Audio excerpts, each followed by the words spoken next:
Hello, lovely viewers. Before we get into the game, I just want to thank all of our new subscribers, as well as all of the wonderful comments left on the videos.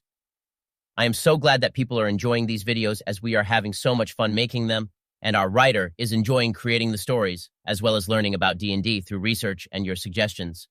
Now, for a quick recap. In the last episode, the party traveled through the rainforest, surviving a stormy night with Donna's experience living in a nomadic tribe. Benjen also came in clutch with his animal friendship and communication spells. Then, the party arrived at a goblin encampment and learned that there are some issues between the goblins and humans, to put it lightly. Finally, the party made contact with Melodia's patron goddess, and Benjen became her servant, adding the cleric class to his character sheet. Joe and I spoke about his new role outside of the game, as there are some expectations with his new class that are relevant to this world and story. Between these sessions, I had a thought, Joe. What is it? Did you realize that your character is basically a Disney princess? He has magic spells to befriend and talk to animals, as well as having a talent for singing. Ha, and he likes to sleep. Sleeping Beauty Princess Joe, good one. Huh, I didn't even think about that. It does sort of fit the bill of a Disney princess. Maybe I'll have to work that into the story somewhere in the future. Can I have an animal sidekick, Ben? Maybe eventually. That would be pretty on brand. I'll think about it, Joe. All right. We are picking up the story back at the Goblin Village after taking a long rest for the night. The party enjoyed the goblins' hospitality with warm food, drink, and lodgings for the night. Grot, the goblin elder, calls the party back to his dwelling after a hearty breakfast. "Good morning, adventurers," he says to the party. Good morning, Leader Grot. We are grateful for your hospitality in the jungle. May the light of the goddess's blessing rain upon you in soft droplets. We have awoken to a wondrous and beautiful day in this rainforest, and we hope for many more. What the hell, Benjen? Why are you talking like that? Just getting into my role. I am now a cleric, so I have had a spiritual awakening. Maybe I will try out healing crystals or essential oils like those funny ladies on Facebook. Absolutely not, Benjen. You don't even know what Facebook is. Go back to talking normal. Yeah, I do prefer your old way of talking. We don't need to anger the internet either. That's no fun. Elder Grot sits down before the party and strokes his beard. "I have heard that one of you has become a servant of the goddess. I am pleased to hear this. Our village has its own listener, who delivers her word to the people when necessary." Yes, I have become the listener. I loved this questline in Skyrim. Cicero was a funny little man. The riddle on the door of the sanctuary broke my hearing aid, though. Cringe. Why are you referencing a game that is over a decade old? Come on, man. Get it together. Elder Grot, like my companion said, we thank you for allowing us to stay in your village. You could have turned us away considering how you have been treated by the humans in Melodia City. But you opened your home to us. "Yes, but we have no quarrel with you three. As for Melodia City, I need to have a discussion with the village before we decide what to do." On that subject, I think our party should also discuss what to do about this whole quest. Like I said in the other episode, I think Sarah deserves the death penalty. She is clearly evil. Hold on, Donna. I think we still need to gather more information before we take any action against Sarah. We don't know what happened to the baby. Maybe there was an accident. What? Look, Sarah clearly framed her goblin friend. Whether or not she did something to the baby, she is purposefully instigating a fight between Melodia City and the goblins. I agree with Donna here. While we don't know what happened to the child, Sarah has some bad intentions if she is framing Zessum and the goblins. And we haven't even covered the fact that it seems like Sarah gave her friend to a human guard in Melodia City. Guys, honestly, I just need time to think about this and what we should do. I don't want to make any hasty decisions. I think if we drag our feet, Sarah will have more opportunity to be evil. We're doing all we can, Donna. Maybe I should speak with the goddess for some guidance. I'll interject here. Joe, as we discussed, you do need to pray to your goddess regularly in this universe and story.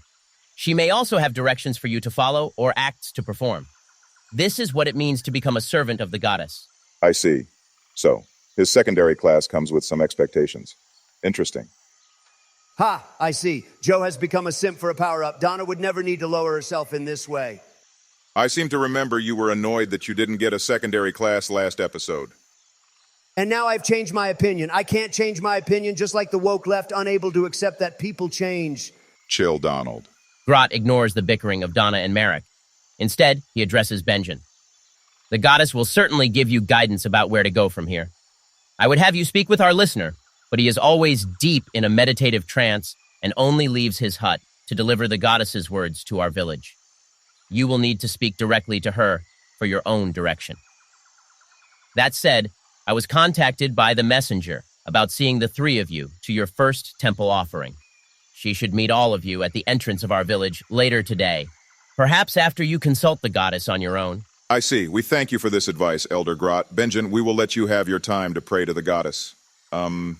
Is there anything else we need to cover while here? I would just like to inform Grot that I am on his side with the humans in Melodia City. Donna will protect the goblins from evil. Grot smiles. We thank you, Donna the warrior. You are a good friend to the village. All right, the party exits Grot's dwelling. Benjen, you will basically need to get into a meditative state in order to communicate with the goddess. Okay, I'll just go off to the side and sit at the edge of the forest. If you are sitting near the edge of that poison-ridden hellscape, you will need protection. Donna will serve as your bodyguard, Benjen. You may thank me later. Donna, you know when you talk like that, it totally undermines the kind act of guarding him. Because Donna does not do things without thanks. That is the way of the world. Maybe the way of your world. Can you two be quiet? I'm trying to commune with the goddess. Benjen, you close your eyes and breathe deeply. Merrick and Donna watch over as he goes into a meditative trance. Ben, while he meditates, can I check the goblin village for an armorer? I feel bad for interrupting, but I'm trying to save time if we are going to set off soon. We can do a bit of shopping before all of you leave, sure. Let's do it after Benjen finishes his meditation. I'm worried that if we leave him for too long, Joe will go into a real meditative trance. Right, Joe? Joe! Joe, wake up! Whoa, what? Joe, you're role-playing Benjen going to sleep. You don't have to actually go to sleep. Sorry, I just got into the mood, you know? Brock, we'll get to shopping in a second. Got it. All right, Benjen, you dive into a meditative trance, and the visage of the goddess appears in your mind. Oh, look at her. She is so beautiful. Benjen, don't say anything sus. We don't want to offend her. Merrick and Donna, we are now in Benjen's consciousness, so the two of you will have to keep quiet for a moment. It wasn't me this time. Why are you always blaming me? Damn it, Ben. Benjen, the goddess form materializes in your mind. You can speak with her now. Hello, O wondrous goddess. It is I, Benjen, your new servant. The goddess, who evidently was asleep, rubs her eyes. Who are you? What do you want? I am Benjen, your new servant. I met Mem in the woods and ate the divine mushrooms to commune with you. I am now praying to you to ask for your direction and favor. She doesn't remember? I think she really is a druggie. The goddess thinks for a moment, her expression looking vacant. Mem brought me another servant. Oh, okay. You can't help but notice that her tone is very nonchalant. This isn't really going how I imagined. You two are not good at keeping quiet. Why is she talking like that? Well, she's supposed to sound like a valley girl, but the AI might be struggling a bit. I'll do my best. Anyway, Benjen, go ahead. My goddess, do you not remember me? The goddess lets out a yawn and stretches, laying languidly out on a cloud. Well, I set up that system with Mem so it, wouldn't interrupt my sleep so much, you know? It's tiring to talk with the lower world so much. A total bore. We haven't actually met yet. I left, a little shadow of my power with Mem, so I wouldn't have to bother with all you newbies. I kind of thought it would be funny to pretend like I was so holy and ethereal LMAO. Benjen, I am getting offended for you. This goddess kind of sucks. I understand, my goddess. Then I will introduce myself to you now. I am Benjen the Bard. I am traveling with my friends, Merrick the Wizard and Donna the Barbarian, in order to bring peace to the kingdoms of Melodia and Harmonia. Please tell me how I might best serve you. The goddess lets out another yawn and then thinks for a moment. A bard, huh? If you want my help, then you'll have to give me, an offering.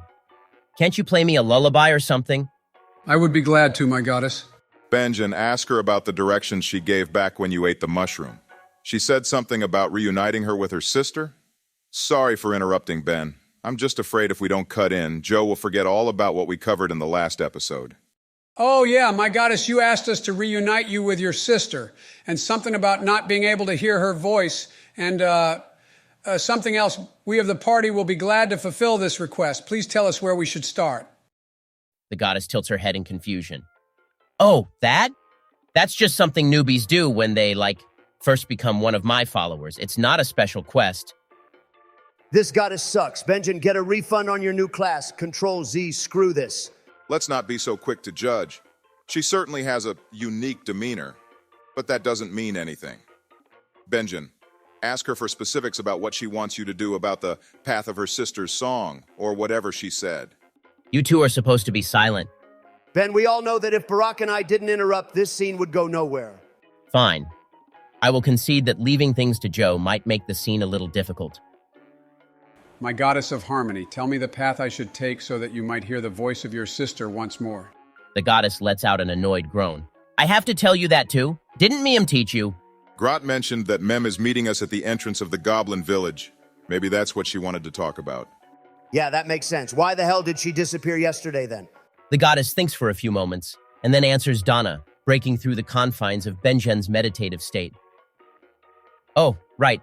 I did ask her to plant more magic mushrooms. She was probably in a hurry to do that. I was right. She is a druggie. You guys can see her too now? Yeah, Benjen. They can see her as well now. We've got to keep this scene moving somehow. Goddess of Harmony, you said yesterday that it wasn't you who called us to this land. Do you know who might have done that? Huh? The goddess flips her hair with exasperation. I said it wasn't me you saw yesterday, didn't I?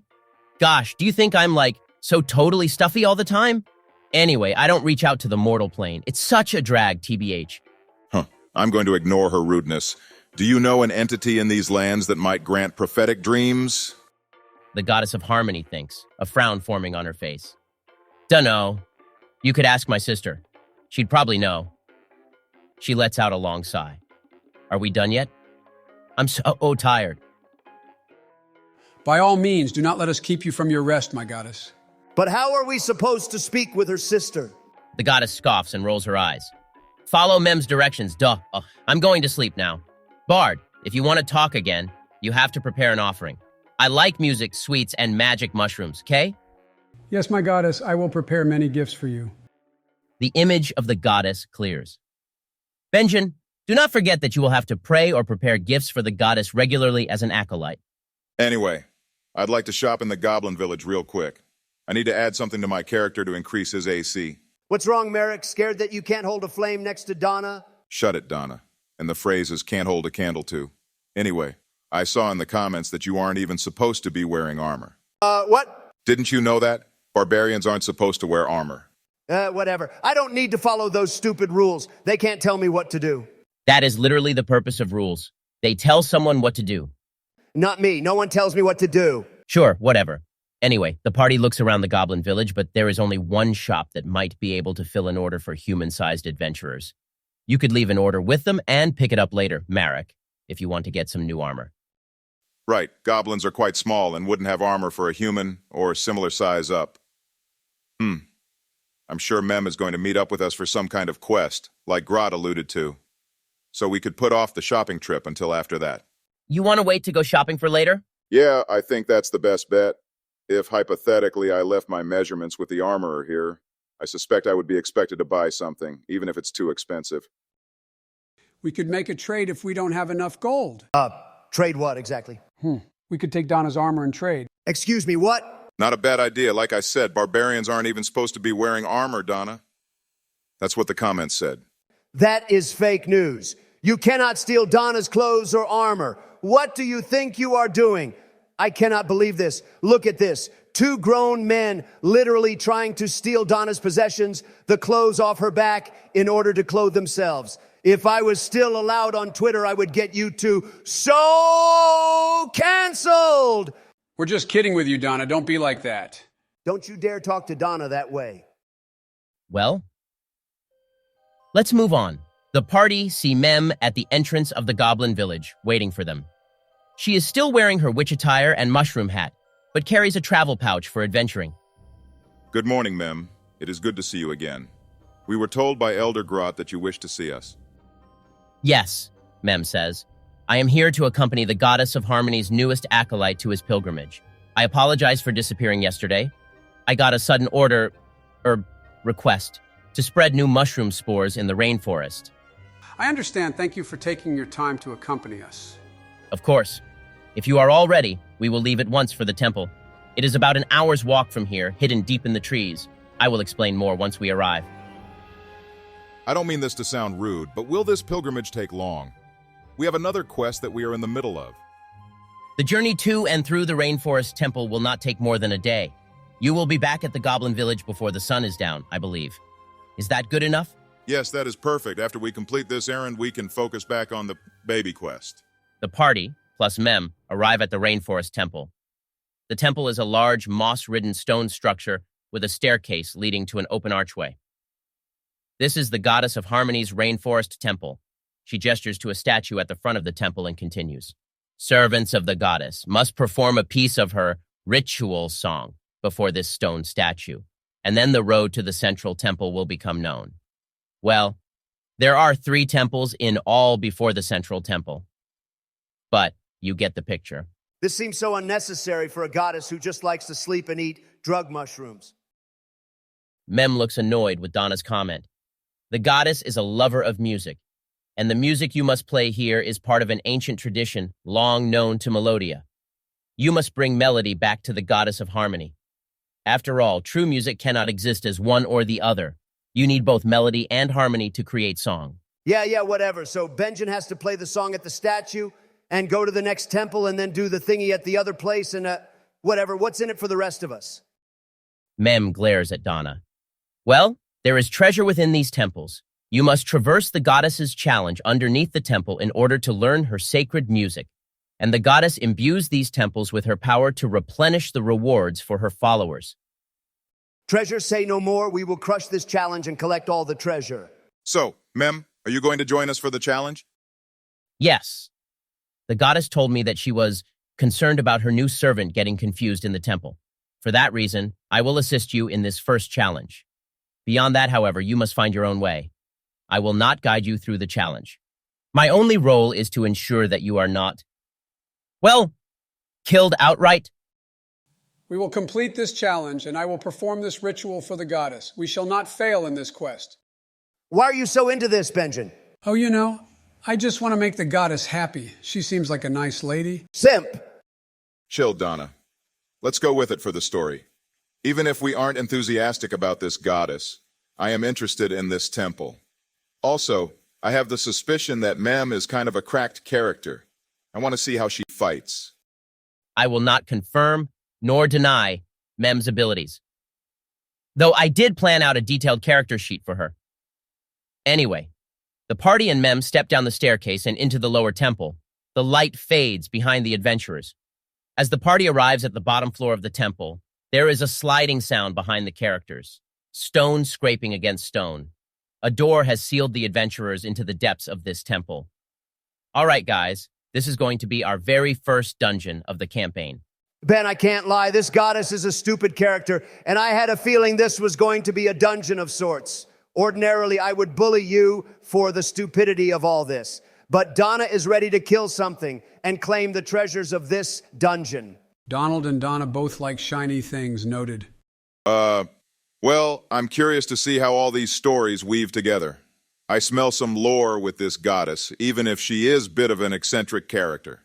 I'm just happy to be included. Oh boy, our first dungeon. That's nice, Joe. Let's tackle this dungeon. We can do it. The party has arrived in a long hallway lit by torches. Several feet ahead, the path branches out. The party can take a left, go straight, or take a right. That tells us a whole lot of nothing about the dungeon, Ben. How are we supposed to know which way to go? Mem reminds you that the goal of this dungeon is ultimately to learn the goddess's ritual song. This information will be located in the final treasure room, aka the music room, along with an exit back to the entrance of the temple. If you want additional information about the paths, you need to roll.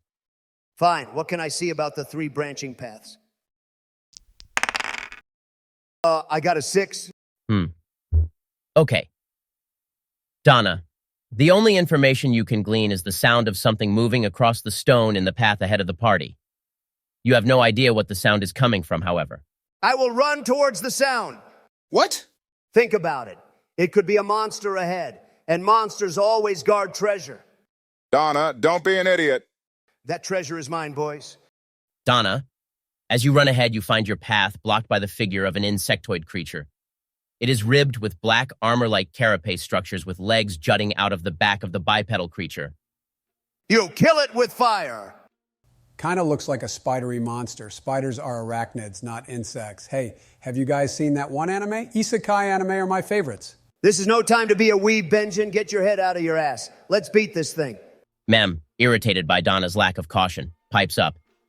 The goddess's challenge includes many creatures to be dealt with in this labyrinth. This one appears to be a widow knight. Ben, I ran up on this monster so Donna can make a sneak attack. Ah, no. The party looks down at their feet and notices an array of silver silk strands across the dungeon floor.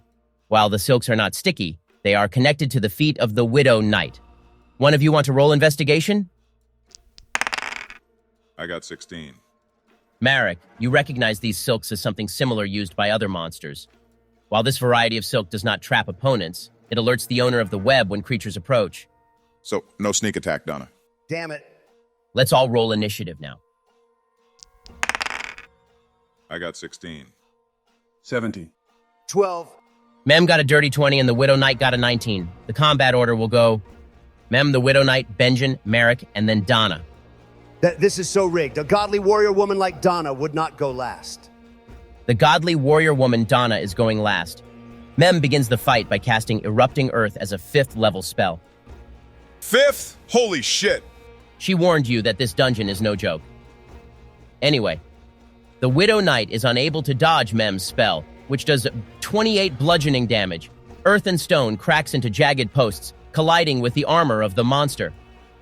Additionally, the monster stumbles further back from the party, losing its footing for a moment. It shoots out a glob of webbing from its hand and onto the nearby wall, allowing the Widow Knight to bounce back from the attack. It raises its other hand and shoots out another glob of web towards Donna. That's a 19 to hit. That hits, damn it. Donna, you are now grappled, covered in the elastic web and glued to a wall. For your upcoming turns, you can make a saving throw in order to escape. In your case, I will allow you to roll with strength, but I believe one of your character features allows you to roll with advantage for dexterity. Your choice. Benjen, it is now your turn. All right.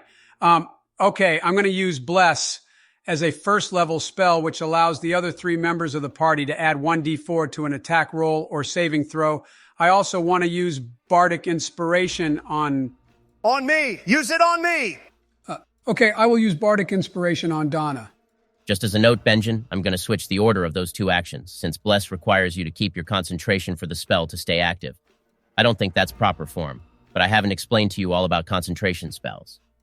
Now you know. All right, Marek, you're up. Ben, could I attack the webbing of the Widow Knight to free Donna? You could, but that would take up your entire turn, and you wouldn't have the chance to attack the enemy monster.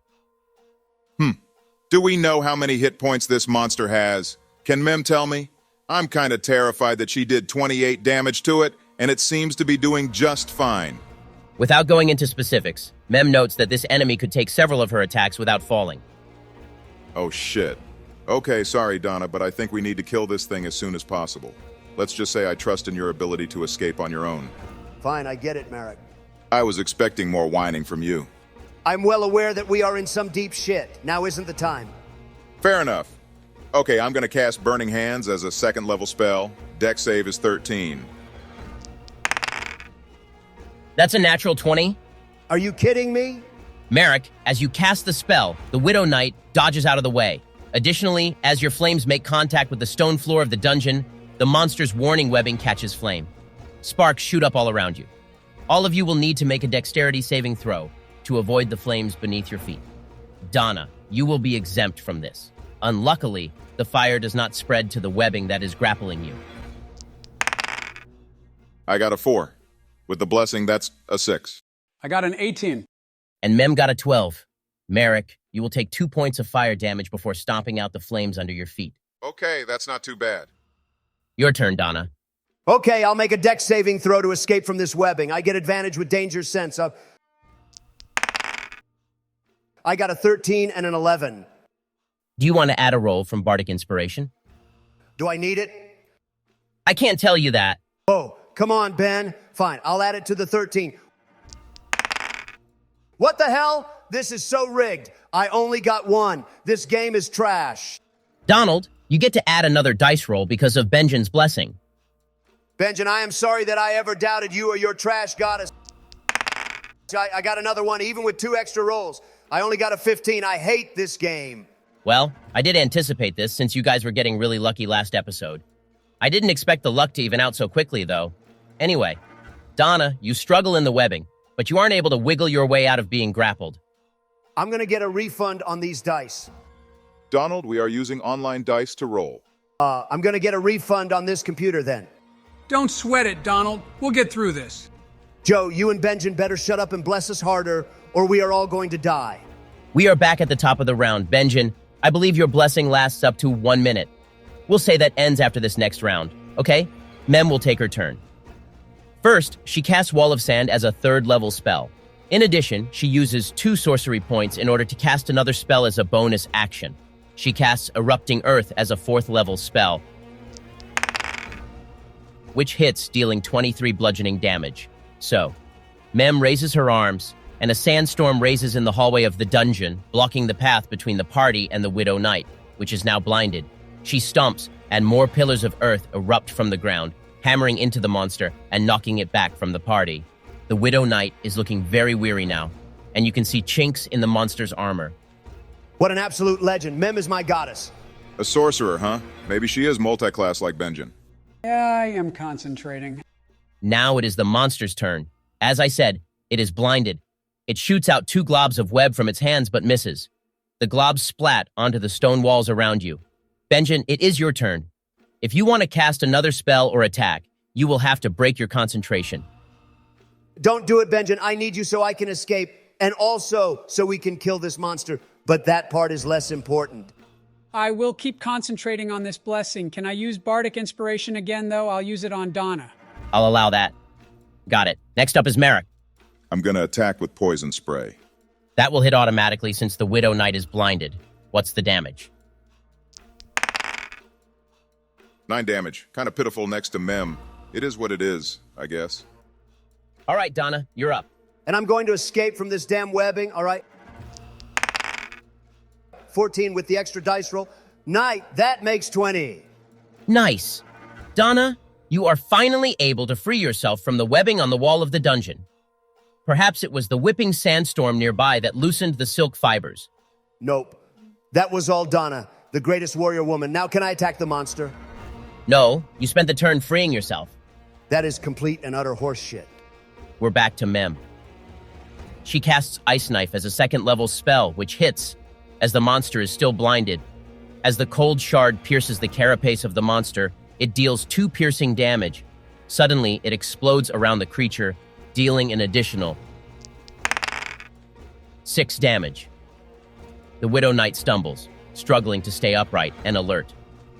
The monster will attack next. Instead of shooting more web, the monster stumbles forward into the storm, slashing its many legs haphazardly in the air. Donna, roll a dex saving throw with advantage. I got a 13. All right. As the creature's legs slash at the air, it lets out a savage cry. Donna, you are able to evade the monster's legs just in time, though noting that the tips of each appendage ends in a jagged knife's edge. No one is touching Donna. Benjamin, you're up. The duration of your blessing has ended. The monster is still thrashing in the middle of Mem's wall of sand. Okie dokie. I'll attack with my crossbow. That's 4 damage. Benjamin, you load up a crossbow and shoot it at the monster, dealing 4 points of piercing damage. The Widow Knight is very near death, delirious and stumbling in Mem's sand spell. I have an idea, Ben. Would the flame from my fire spell melt the sand into glass? That's an interesting thought. Way to use your surroundings to your advantage. Upon a bit of research, it seems sand turns to glass at around 1700 degrees Celsius or 3090 degrees Fahrenheit. A fire's temperature can range anywhere between 200 C to 4980 C or 400 F to 9000 F. I'll allow this. Okay. In that case, I'm going to cast Burning Hands as a 1st level spell. Damage is 7. It'll finish off the creature for your creative use of the environment. All right, Merrick, you send a cone of fire at the Widow Knight, and it screams in pain as the swirling sandstorm glows red. each grain of sand heating up and sticking to the body of the monster. Splotches of glass encapsulate the monster, and it finally falls on the ground, dead, while red-hot glass shatters against the stone. Now who is going to clean up that broken glass? Mem casts a quick mold earth spell, which allows her to manipulate the terrain and clear the path of glass. Good, now I want to see the treasure we have earned from that fight. You're just going to march on ahead? Did you forget that we got into the previous fight because you did just that? Yeah, Donna, don't be so stupid. Donna, are you going to continue ahead on the path? Yes. Okay then, what about the rest of the party? We better follow. No matter how dumb a decision this is, it's best for us to stick together. The party continues down the path, which leads directly to a large room. Just as the party enters, 24 enemies drop from the ceiling around the adventurers, trapping them in place. Nice going, Donna. Blame Ben, he is the one rigging this dungeon to kill us. Just to be fair, I actually planned out the map of this dungeon ahead of time, along with all the enemies. Anyway, the party has stumbled into a monster house. Oh, I love that game. What the hell are you talking about, Sleepy Joe? I wonder if anyone else will get this reference. Man, Mystery Dungeon is such a golden game. Can you elaborate, Joe? In the Pokemon Mystery Dungeon games, there are dungeon rooms called monster houses, which are basically trap rooms that contain a lot of treasure, but will surprise the party by dropping a bunch of monsters around them once they enter the room. That's the reference, right, Ben? You got it. Enough of this weeb shit. Okay, so what do we do about them? We've got to use crowd control tactics if we want to live. Wow, Joe, you're on fire. I'm impressed. All of Donna's brain cells jumped ship and took up residence in Benjamin's head. Let's see how this works out. The monsters inside this room are a collection of 24 monkey-like creatures with sharp teeth. I'll need everyone in the party to roll a dex saving throw to see if they can dodge the surprise attack. I got a 3. I got 13. I got a 5. And Mem got a 6. Of the party, only Donna is able to evade the monkey's teeth and claws. For the remainder of the party, groups of monkeys tackle and swipe at them, searching for any bit of skin to claw and tear. Marek, Biden, and Mem will take 4 points of slashing damage. You mean Benjamin? Anyway, Donna is so godly.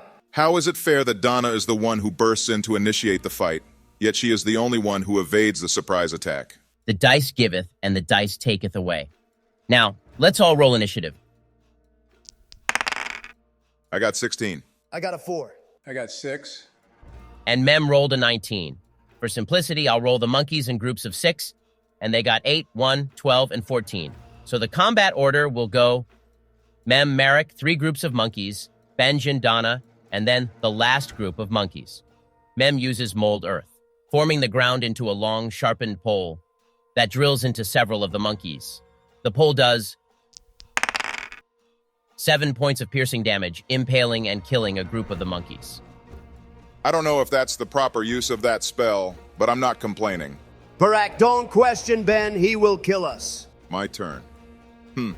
I'll cast Burning Hands as a first-level spell and aim it at one of the groups of monkeys. That hits. Okay. Whoa. 18 damage. I rolled 6 on all of the dice. I feel like I just used up all my luck. Whoa. That's going to take out another group of the monkeys. It's not like I want to kill you guys, but I was planning on this being a challenge. All right. Next group of monkeys are going to lunge at you, Marek, trying in vain to prevent you from attacking their brethren. The sight of so many of their numbers cut down in an instant has enraged them. Their teeth and claws desperately slash at the air, searching to tear up any piece of you they can grab hold of. That's a 19 to hit and 5 damage. That puts me below half health, guys. Benjamin, it's your turn.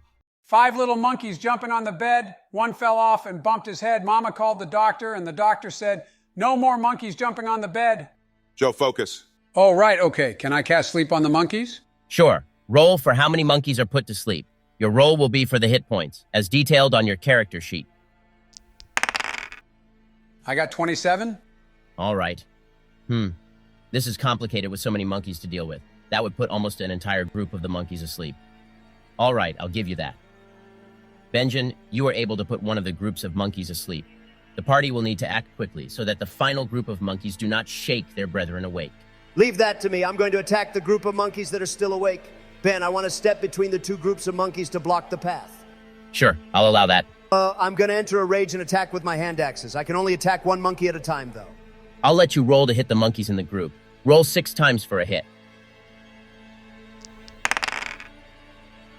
13, 19, 23, 9, 15, 21. All of those hit except for the 13 and 9. Roll for damage, and I'll see where this goes. 9, 5, 7, 6. All right, I'll add those up so we don't have to make the math any more complicated. Donna, your hand axes slash through the group of monkeys, driving them back and felling half of the group.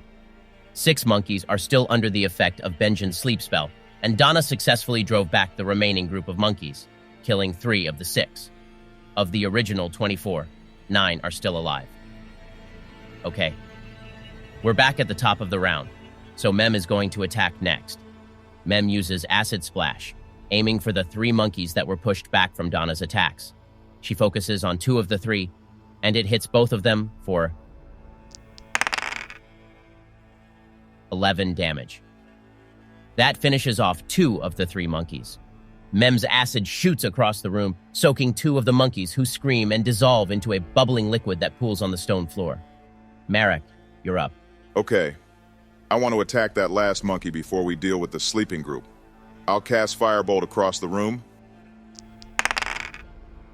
That's a 15 to hit and 7 damage. Your luck hasn't run out just yet. That finishes off the last monkey. Marek's fire spell shoots across the room, exploding when it comes in contact with the final monkey. The only enemies remaining in the room are the group of monkeys still affected by Benjen's sleep spell. Benjen, it is your turn, since the enemies are still asleep. Okie dokie, huh? Should I go ahead and attack the monkeys, guys? Just as a note, if you attack them, they will all wake up. Benjen, do you have any crowd control attacks? I don't think you do, right? Not really. I'm a little low on HP. You could use your turn to heal me. Okay, I'll do that. I'll cast Cure Wounds as a first-level spell, healing Marek for 12 hit points. Thanks, bud. Then, Donna, it's your turn again. All right, I'm going to enter a rage again and attack with my hand axes. Just like before, roll to see if you hit the monkeys. I'll let you roll with advantage since they're asleep. Natural 20, 21, 14, 24, 19, and 12. All of those hit except for the 12 and 14. Roll for damage and tell me the total. 35 damage. Okay, that leaves 2 monkeys remaining. Mem steps back from the group to skip her turn. What? She reminds you that she is not here to complete the challenge for you, only to offer assistance so that you make it through this challenge alive. Then it's up to me to finish off the last 2 monkeys. I'll cast Burning Hands again as a first-level spell. You need a dex saving throw of 13. Both hit. That's 12 damage to the monkeys. The monkeys howl as they are jolted away by Donna's attack, only to be quickly scorched with Marek's fire spell. As the last monkey collapses in a heap of singed embers, the door to the room slides open again. We did all of that work. Now where is my prize? Donna, in the center of the room, the stone floor slides open to reveal a stone chest. Engraved in the stone are musical notes and scales, wrapping all around the box. I'm opening the treasure now. Inside the treasure chest are few different things. First, a small pouch with 10 gold coins. That is mine. I call it, it is mine. Next is a pouch with different colored candies: red, turquoise, and yellow. There are 5 of each. Candy? Of course, a stupid druggy goddess would only give us candy as a treasure. Ben, can I cast Identify on these candies to see their properties? Sure. Marek uses his Identify spell on the candies. After several minutes, he learns that the candies each have different properties. They are single-use items that are to be ingested, just like regular candy. However, they grant different abilities upon consumption. The red candies allow a character to add +1 to a saving throw. You can eat the candy after performing the throw, but not before knowing the end result. That is, what I narrate happening in the story. The turquoise candies will heal a character for 3 hit points, and you can consume them during battle, 1 each turn, as a bonus action. Finally, the yellow candies will add +3 to a character's initiative, but only temporarily during 1 turn. Consuming a yellow candy is an additional action taken before a character attacks and before any other bonus actions. Interesting. Benjen, since Donna took the gold, we can divide up these candies. I would like to take some of the healing ones, since my AC is so low at the moment. Is there anything else in the chest, Ben? Yes, there is one last thing. Underneath the pouches of gold and candy is a pan flute made out of black wood. Merrick can take the candies, and I will take this pan flute. Are you sure? We can check the properties of the flute after we finish the dungeon. I don't want to use up all your spell slots looking at treasure. That's fair. If the pan flute turns out to be useless, then I can share some of the candies with you. All right. Donna takes the gold, Merrick holds on to the candies, and Benjen pockets the pan flute. Having survived the monster house in the dungeon, the party and Mem continue through the winding passages. You retrace your steps back to the first crossroads of the dungeon. Ahead of you is the sealed exit to the surface. Behind you is the hallway where you fought the Widow Knight, and there are two passages to the right and left. The passageway now to your right is rather short, leading to another room. The passage on the left, you note, is longer. Can I ask Mem how big this dungeon is? Mem smiles. The dungeon itself morphs with the whims of the goddess, but it is usually fewer than 10 rooms and a handful of hallways. Hear that, Donna? The dungeon changes with the whims of the goddess. I think that means you should be kinder to her. You never know if she is listening.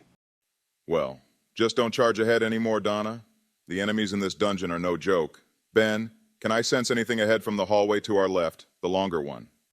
Roll a perception check. 17. The hallway ahead is quiet, and you can see the flickering of torches a ways away. All right, let's go down that passage. The party turns left down the long passage, and the walls are silent. At the end of this hallway, the party comes across another crossing. Though before you can perceive much else, you hear a hissing, and a bipedal creature flanked by spectral snakes enters your sights. He is tall and pale, wearing a helmet made of plated black bone.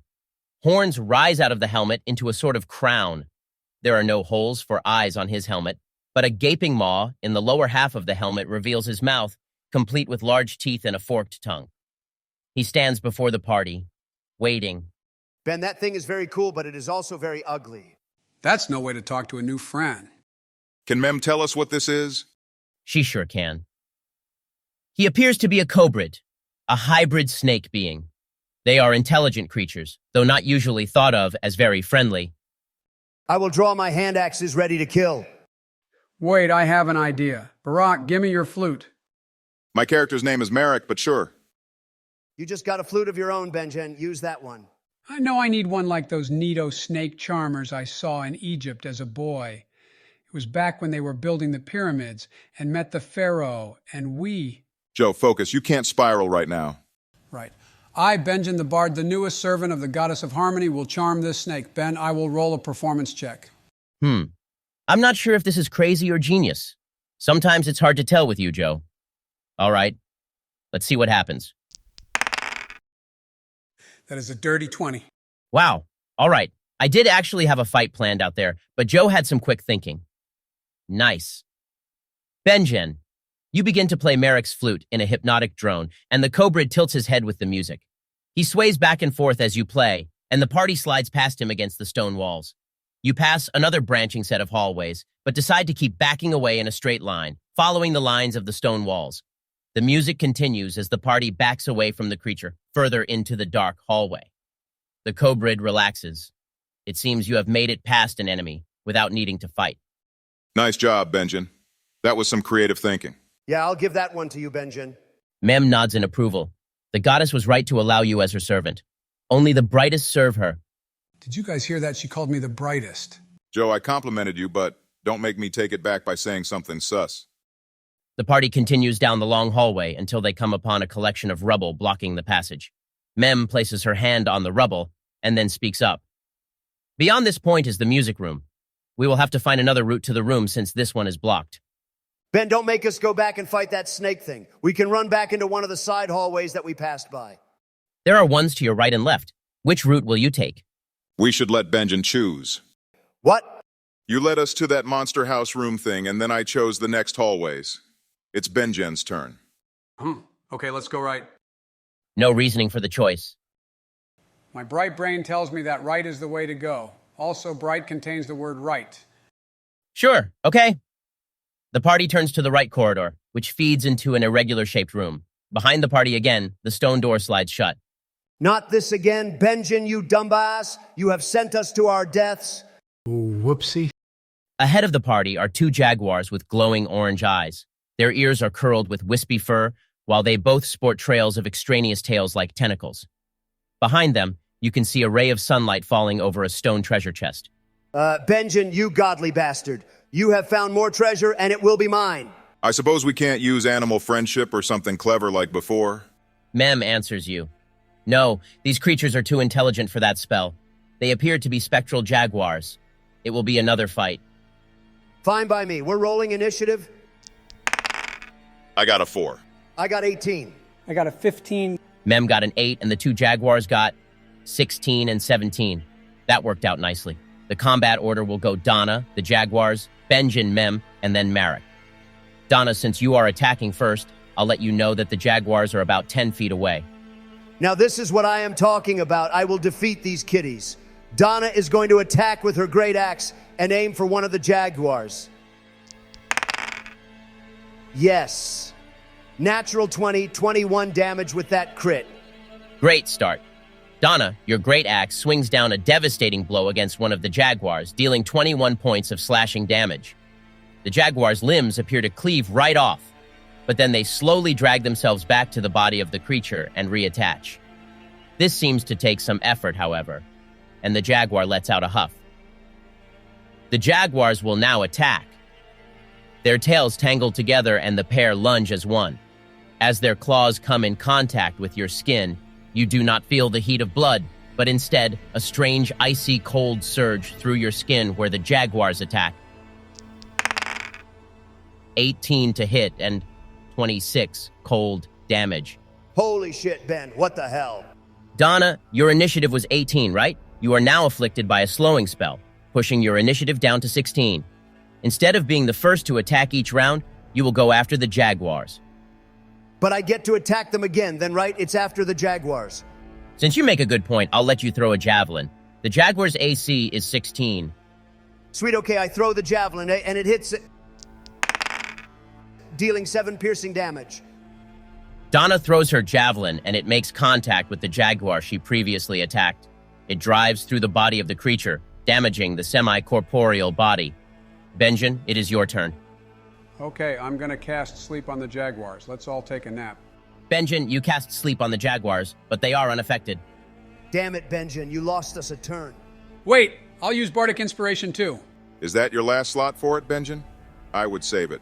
We have no idea how many more enemies Ben has lined up for us. It's all right. You'll get them next time. Oh, okay. It is now Mem's turn. She casts Ice Knife as a 4th level spell, aiming at the jaguar that is wounded. And it hits, doing 6 points of piercing damage. As the shard of ice makes impact, it shatters into pieces, dealing an additional 15 points of cold damage to both of the jaguars.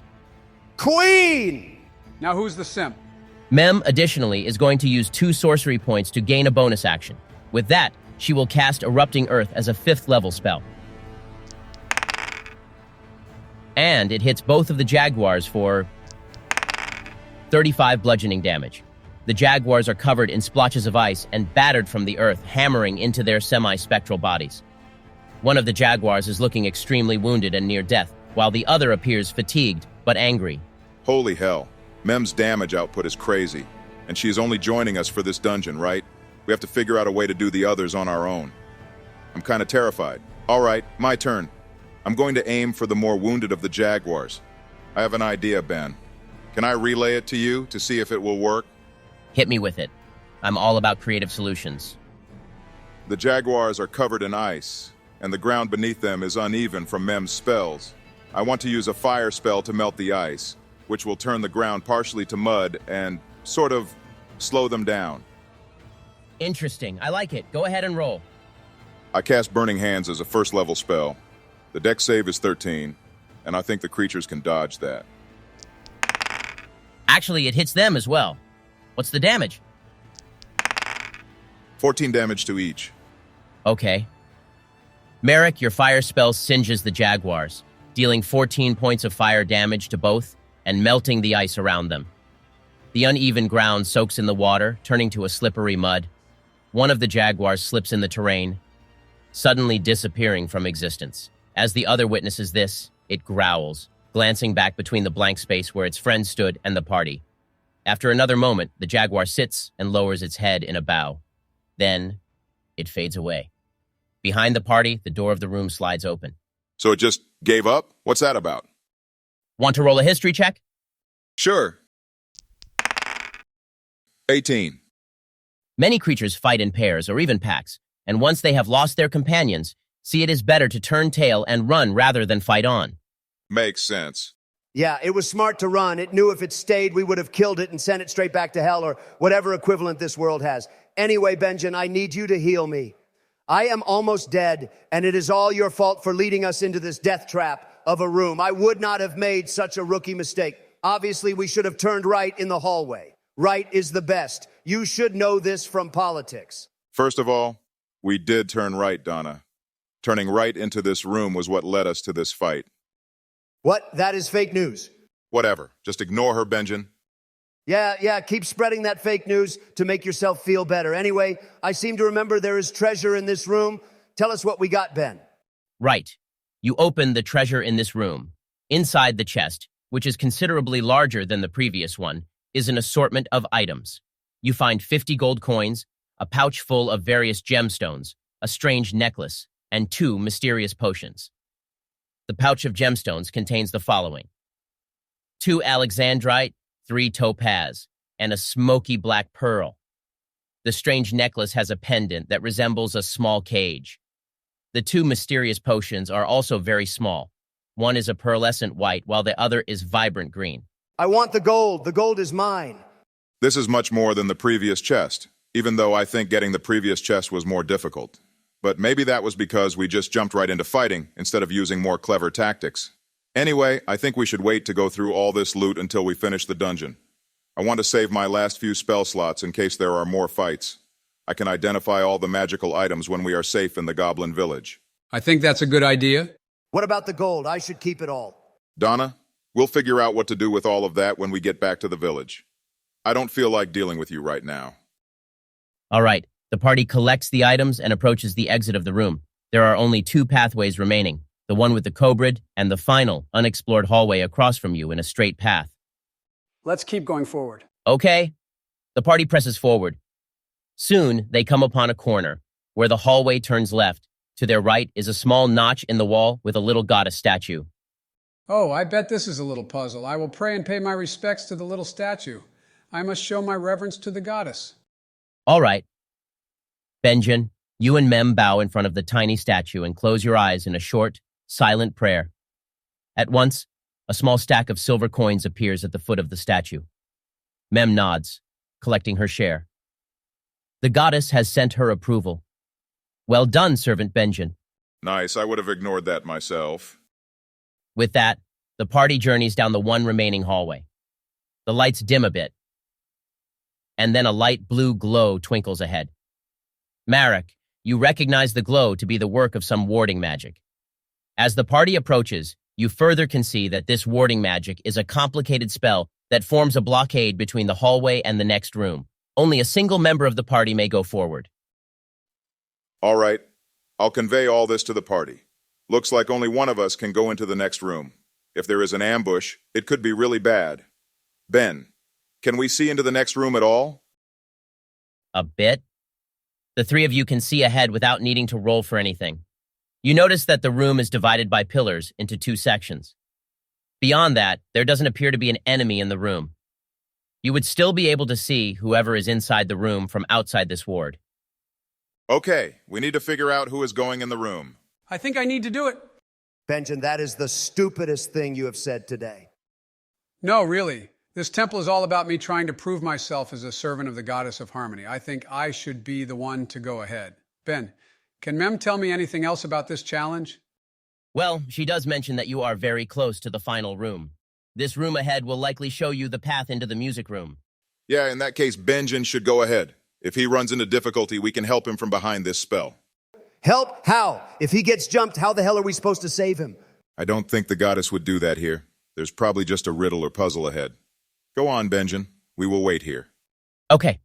Benjamin, are you going to enter the next room? Yes, I will fulfill my duty to the goddess. All right.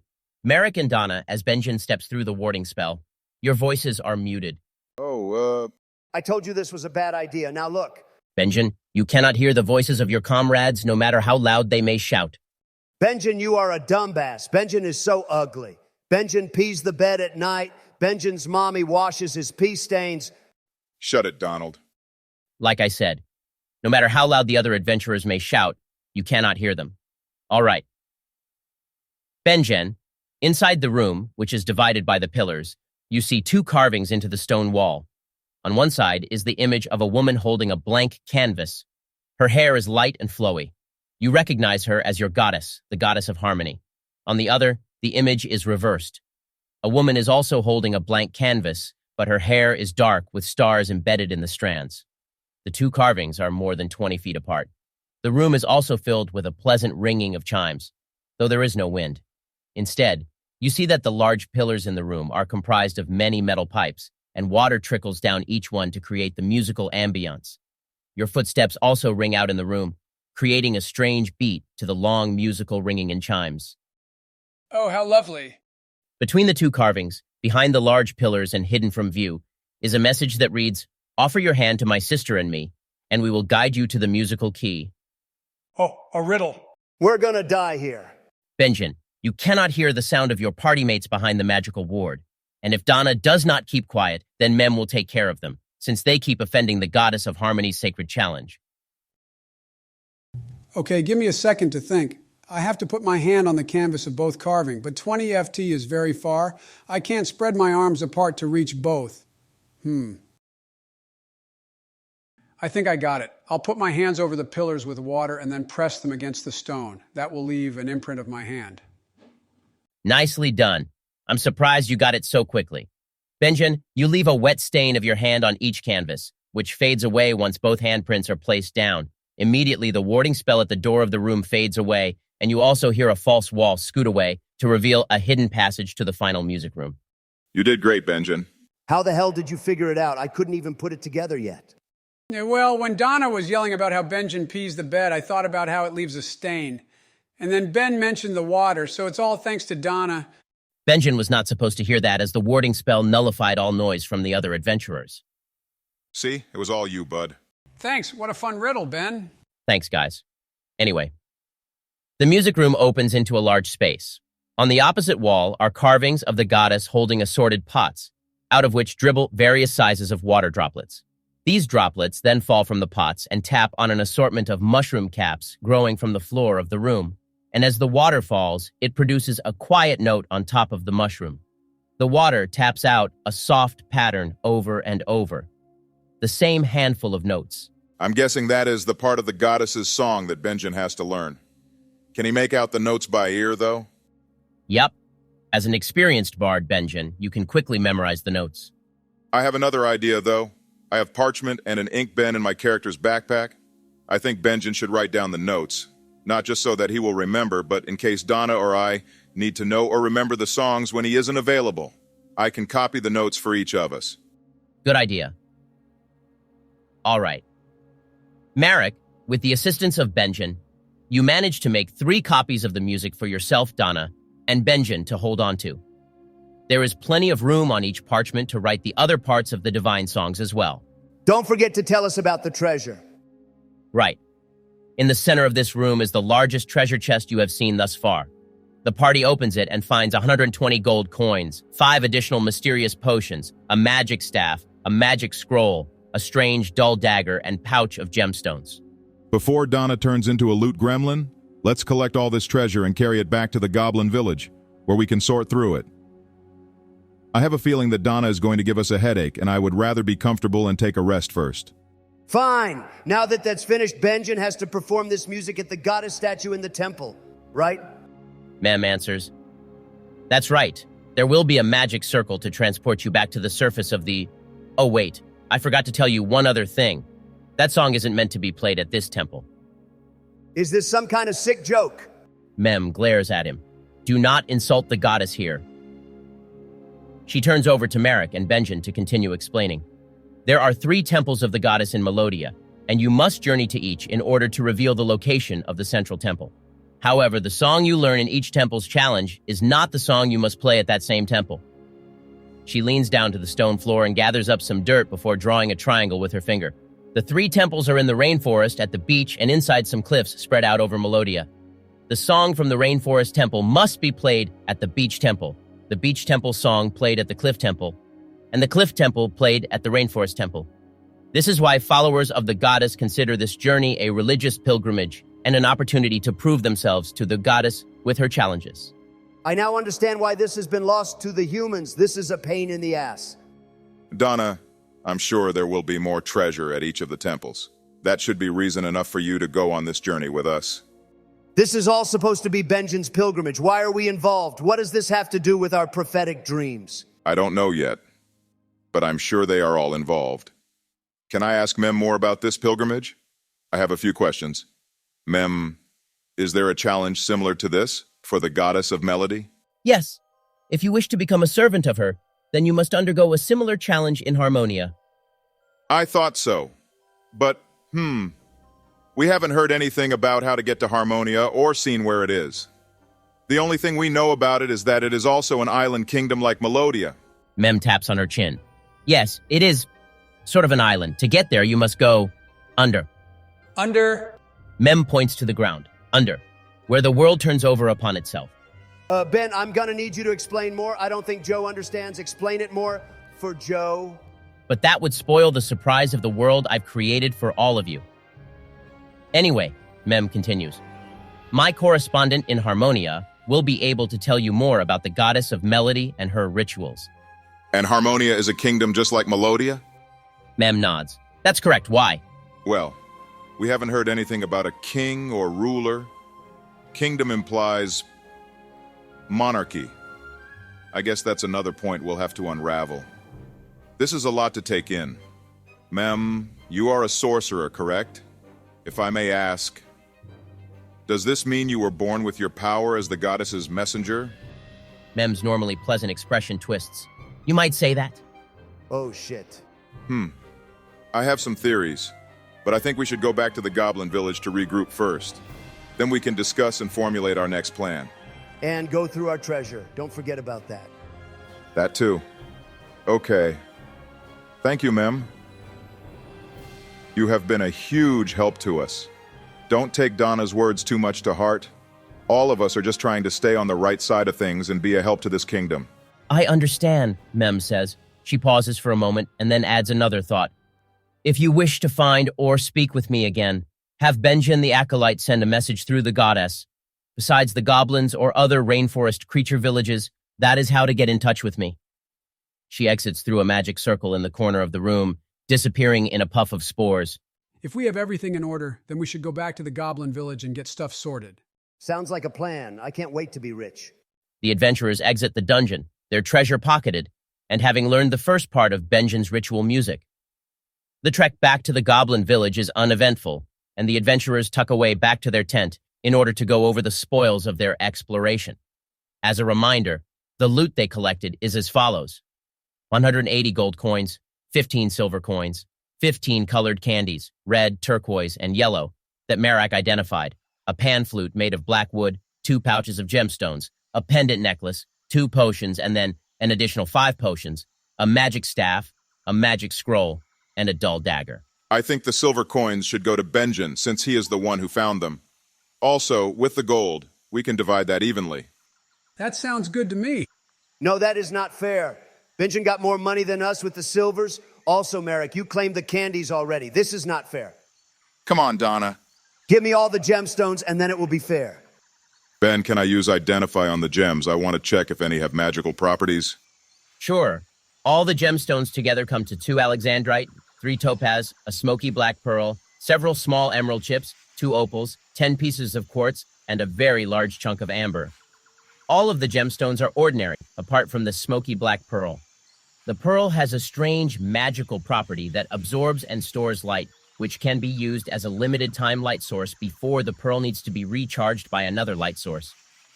The maximum amount of time it can supply light is about 30 minutes. That's neato. Donna, you can have all the gemstones if you let me have that pearl. Easy done. On to the rest of the loot. Benjen, I think you can keep that pan flute, right, Donna? Sure, that's fine with me. Merrick, do you want to cast Identify to learn about the other items you found as treasure? You know it, Ben. The potions are the easiest to identify and are all quite small, only enough for a single person to take 1 dose. The pearlescent white potion causes the drinker to breathe underwater for 45 minutes. The vibrant green potion allows the drinker to scale a tree in seconds. There is also a clear potion with carbonation, which causes the drinker to laugh uncontrollably. Another potion is thick and brown, like melted chocolate, and makes everything you eat taste sweet for a time. There are also 3 identical potions of a reddish-orange color, which resemble fruit juice. These 3 potions will heal 1d6 of hit points upon consumption. Next are the various items. The necklace you found with a cage-like pendant you discover can actually grow and shrink the cage at will and is used to store an animal or familiar. The cage will magically shrink the creature until they are deployed by the wearer. The magic scroll contains instructions on how to perform the spell, Warding Wind. The magic staff is a handheld item that grants the user the ability to see in the dark for 3 hours, once per long rest. It has a max of 3 uses. Finally, is the strange dull dagger. Merrick, you can't exactly tell what this dagger is supposed to do. You will have to find a specialty vendor or weaponsmith to learn more. Got it. All right. I'll share all of that with the party. I do not care much about the treasure beyond the golden jewels, but I will take that magic staff. It will help me when we take watches at night. No one can say that Donna does not pull her weight. That's fine with me. We can also each take a healing potion. Can I take the necklace? I could put a familiar or something in it. Oh, yeah. We said something about that at the beginning of the episode. That's fine with me. I can hold on to the other weird potions and candies. They might be useful in the future. Ben, can both Benjen and I learn Warding Wind, or is the scroll single use? It's single use. Okay, Benjen, you can use it, and Donna can hold on to the strange dagger until we find a knowledgeable vendor. I've already claimed a lot with these single-use consumables. Can I go ahead and learn the spell? Sure. The party's about to take a long rest, so go ahead and add it to your character when we take the rest. I think we divided up all the treasure. Did we forget anything? I think you all got it. Okay, cool. Here is my thought, guys. After we take this long rest in the Goblin Village, we should discuss what to do about Sarah, Eric, and their missing baby. Ben, do we know the location of the next temples exactly? Oh, right, I forgot about that. Let's say that Mem gave you general map of where the temples are located. If you want to go immediately to the beach temple to play the divine song you just learned, then it would be a good idea to first go back to Melodia City, to regroup and rest, and then travel along the coast and out of the forest. That makes sense. And we can go shopping more in Melodia City. I want to buy more weapons for Donna. And Merrick needs some armor so he doesn't keep dying. And maybe Benjen wants to buy something so he isn't so useless and reliant on Donna. Hey, I've been pretty useful. I'm a good supporting member of the party. Whatever you tell yourself to feel better, sleepy Benjen. That all sounds good to me. Okay, the party's going to take a long rest. Make sure all of you update your character sheets with the new loot. In addition, we will level up to level 4. Benjen, you can choose to level up as a bard or cleric. I'll leave that up to you. I think that should just about do it for today's episode. That was a lot of combat, but you guys pulled through. Next episode will likely be much more talking and negotiations. I'm eager to see how all of you handle that side of the campaign. To all of our viewers, I want to thank you again for the support. If you enjoyed this episode, leave a like, comment, and subscribe to the channel for updates in the next episode. We will see you soon.